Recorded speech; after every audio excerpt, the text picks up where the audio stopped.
जात बाड़ू देव घर भगले भगले। नमस्कार, प्रणाम, नमस्ते। तो सावन के महीना चली थी और सावन के महीना में कहा है ना कि पिछले साल हमने एनालिसिस करके गाना के कि कौन कैसा गाना लावी था। जैसे भगवान गांजा पिया थी तो गांजा पियावी थी, कोई पुदीना पिलावी थी, तो एक बार भी हमने बता दी थी कि कौन का पिलावी था, का पिलावे थे, का खिलावी था और कैसे कैसे वरदान लोग के मांगी थे, मैंने केकर कैसन कैसन गाना आयल है ना। तो ये पहला गाना देखा बहरावा से घरावा ले जात बाड़ू देव घर भगले भगले। ले जात बाड़ू देवघर, ये गाना सुने के गाना है और लोग इस गाने को खूब सुना और इतना सुना कि गाना नंबर 2 पे ट्रेंडिंग कर रहा है यूट्यूब से। हाँ, बिना सुन ले और बिना चले तो ट्रेंड करता है नहीं। बिल्कुल, और बढ़िया गाना ना रहेगा तो इस कदर से चलेगा भी नहीं। और इसमें किसी देवी देवताओं को अपमानित भी नहीं किया जा रहा है, बिल्कुल है ना। जैसे पिछले साल प्रत्येक गाना में लोग करते थे। अब पिछले साल का ही लीजिए ना, पुदीना बना दिया गया था, पुदीना खिला दो, गांजा पिला दो, और गांजा तो हर साल पिला ही दे रहे हैं। खैर, ये दूसरा गाना सुनिए। गेरुआ ओढ़निया लहरावत चला हो। ये था गेरुआ ओढ़निया लहरावत चला। मतलब ये पर्सनली अगर बोलेंगे तो बहुत बढ़िया, इस साल का सबसे बढ़िया अभी तक का गाना ही आया, बेहतरीन गाना।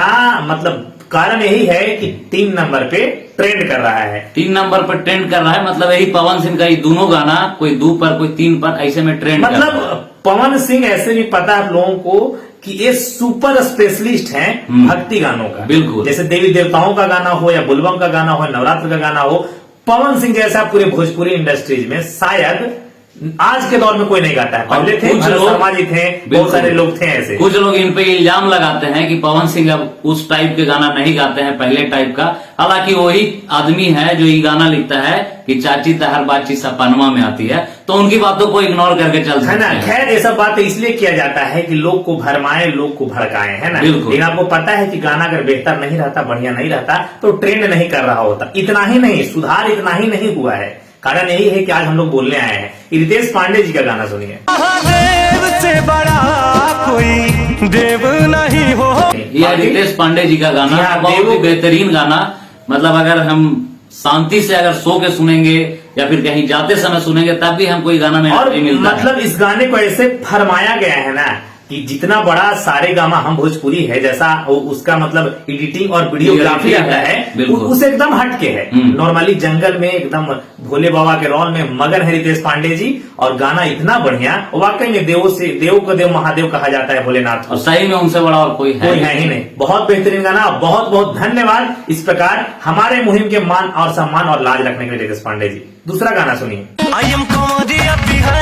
मैडम चलान जानी भारी। ये गाना है आई एम कंवरिया बिहारी, मैडम चलान नहीं काटी। मतलब गाना सुनिएगा, गाड़ी से लोग जाएगा तो पुलिस प्रशासन के लोग रास्ते में मिलेंगे तो कह रहे हैं सब छूट रहा था बोले भैया।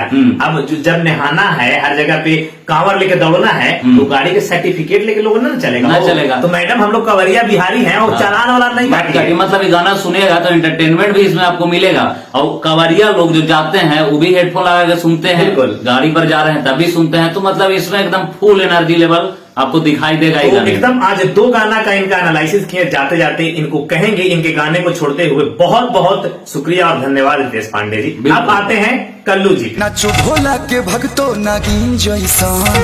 ये गाना था नाचो भोला के भक्तो नागिन जैसन। बिल्कुल, आपको पता है गाना बहुत बढ़िया है, सुनिएगा तो बहुत बढ़िया लगेगा। लेकिन दिक्कत इसमें एगो ये चीज है कि जो पुराना धुन पे आप ये गाना सुना दिए, ये नहीं करना चाहिए था। कोई बढ़िया धुन, नया चाहिए। मतलब खैर, हालांकि भी कल्लू जी की इतिहास का, कल्लू जी के हिस्ट्री का, पूरे लाइफ का, उनके जीवन का सबसे बड़ा गाना रहा है नाच रे पतर की नागिन जैसन। वही धुन पे गाना बजा है। हालांकि ये गाना 16 नंबर पे ट्रेंड कर रहा है। बहुत बहुत शुक्रिया कल्लू जी आपको भी कि कुछ नया देने का प्रयास किए हैं। हालांकि म्यूजिक पुराना ही है, गाना आपका ब्लॉकबस्टर रहा, तो आप भी अच्छा चाहें इस गाने को इस पे लाया जाए, लेकिन कुछ नया लाते तो लोग और पसंद करता। खैर, दूसरा गाना देखिए। सुबह से भांग नहीं मिलल बाई प्यारी। अभी है भोला जी रहुआ नहीं बुझाता, पार्वती जी बोलती हैं गाने में महादेव जी से। लेकिन इसमें भी थोड़ा सा चर्चा किया है गांजा और यही सब जो हालांकि हम लोग मतलब हर गाने में लोग दिखाना चाहते हैं कि मतलब महादेव जो दीवाना है वो सिर्फ और सिर्फ गांजा का, गांजे भांग को पता नहीं। अभी तो बिहार में बंद है तो दारू को दीवाना लोग कहते हैं। खैर देखिए, जितने भी कलाकार हैं, खास करके जो निरंतर सुधारने का प्रयास कर रहे हैं। हालांकि लगातार उसी अब प्रकार से- अचानक तो कोई सुधार नहीं है ना? सकते हैं, तो धीरे धीरे सुधार रहे हैं। मतलब बढ़िया पिछले है, साल काफी हमको टारगेट कर रहे थे, बिल्कुल। है ना? तो निरंतर पिछले साल से बहुत बेहतर प्रयास इन लोगों ने किया है। गाना में अपना मतलब एक बेहतर तरीके से आपत्तिजनक वैसा शब्द का प्रयोग न करे, वैसा लाइन न गाए जिससे देवी देवता को ठेस पहुंचे। बाबा शादी मोर कराई दल भर से। अभी देखिए, अभी नहीं सुधारना चाहते हैं वो कोई तो नहीं कीमत पर सुधरेंगे। नहीं सुधर सकते। खैर, जीवन में बाबा भोलेनाथ के दरबार मतलब इसलिए लोग जाता है 108 किलोमीटर पैदल चल के कि बहुत सारी मन्नतें होती है। जैसे उनको पुत्र रत्न की प्राप्ति का इच्छा हो, बिल्कुल। या तबीयत माँ पिता को खराब हो, बहुत गरीबी अवस्था में हम गुजर रहे हैं, तो अमीर बनने का ख्वाब लेके। लेकिन इनको गुंजन सिंह थी, इनको चिंता है कि लवर से शादी करा दीजिए महादेव जी। अब ठीक है। कितना बड़ा गाना सीख दे रहा है नए जनरेशन को। नए जनरेशन को कि माँ बाप का मतलब नहीं जो भी आएगा वो महादेव से खाली लबरे के फरमाइश करेगा। माए बाप से कोई मतलब ये नहीं करना, माए बाप के लिए कुछ मांगना ही नहीं भगवान से, लाभर के लिए जरूर मांगना। हाँ। तो बहुत बहुत शुक्रिया गुंजन जी। ये तो गाना ऐसा पीछे भी आया था पिछले साल कि नहीं दहेज में चाहिए फॉर्चूनर। हाँ। और इनका भी गाना था कि फोन आया है, हाँ। से पुदीना बाबा मांगा है। अरे फोन आया है, बात हाँ। करते हैं, ही वाला सुनिए। अच्छा सुनो। हाँ बाबा। पूरा 3-4 दिन से रट लगा के रखी है कि कोको कोला ही चाहिए। देखिए पिछला साल भी इनको कॉल आया था और यहू साल इनको कॉल अभी आया। थोड़ा देर पहले ही तोरा हम बता लिया कि जगह ना सुधरे रहना है बाबू, वो कहीं ना सुधार। कहीं ना सुधरते हो। कैसे तो कहावत है कि पीछे में रुक जाम जाए कहा है लोग कि छैरवा हमने ना लगता है। वही कहानी है असली कलाकार के। तब तो भोला जी के फोन आवी थी गुंजन बाबू के पास। बताओ भाई, बताइए। मतलब ये सब के सीधा सीधी आगे न बढ़े हवा, जितना दूर तक अच्छा। है तो चाहा थी कि हम भी इतना नहीं तक अच्छा, एक बात बताओ हमरा, हम सीधा सा थोड़ा सा उदाहरण कर लेंगे। मुस्लिम समुदाय में, मुस्लिम धर्म में, क्रिश्चियन धर्म में हाँ। इस प्रकार के देवी देवताओं पे गाना बनते सुनते हो? एकदम नहीं। मतलब जो भी अगर देख वो रहे सुनता हैं, होगा तो? अगर आप सुनते हैं तो कमेंट कीजिए, हम आज तक नहीं सुने हैं। अगर उन लोग हमारे देवी देवताओं पे गाना इस बार करके सुनते होंगे, हाँ। तो भगवान के भी हिंदुओं की कॉल आवाज कैसा महसूस करते होंगे? ऐसी हंसी तो थी। तो ऐसे ही अपने सभ्यता, संस्कृति और देवी देवताओं पे गाना लाते रहिए और समाज को हंसाते रहिए। एकदम बहुत बड़े हिंदुत्व को बर्बाद करते रहिए। बाकी आपको लगा था कि कुछ सुधार होगा, है ना? क्योंकि हम 1 महीना से एनालिसिस से कर रहे थे कि कौन कौन सुधारता है। बाकी छोड़ेंगे तो नहीं। बाकी ई गाना सुनिए।